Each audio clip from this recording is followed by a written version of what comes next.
qilishga qurbim yetadi. Ishim bor, pulim bor. Menga ber, bolalarimni boqib olaman. Hozir chiqib ketaman loyihadan. So'zim. Erkak, ayol erkakcha so'zim. Ber. Men chiqib ketaman, kerakmas menga loyiha. Onaligini his qilmayapti degan fikrim bo'lgani uchun farzandlaringni bermanga dedi. To'g'risi. Men hozir ham shu fikrimda qolaman. Ber menga bolangni. Siz uchun eng yaxshi takliflardan biri nazarimda. To'g'risi men hozir yig'lab olishdan salmday turibman-da. To'g'risi. Agar insoniylik jihatdan bersin boqib olaman bolasini. Chiqib ketaman, loyiha kerak emas. Kerak emas. To'g'risi. Men tirnoqqa zo'rman. Men erga tegmaganman, tug'maganman. Maqsad oila qurish uchun kelganman. Men shu loyihaga ozdan mabodo oila taqdir avvalambor Alloh bu.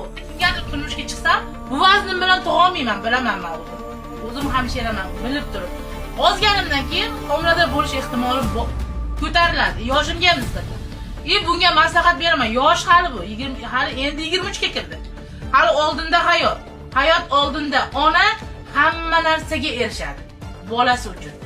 Sen bu loyihani unut. Bundan zo'r narsa kutayotgan bo'lish mumkin. Umida, loyihada qolasizmi yoki farzandlaringizni tanlaysizmi? Farzandlarimni tanlayman.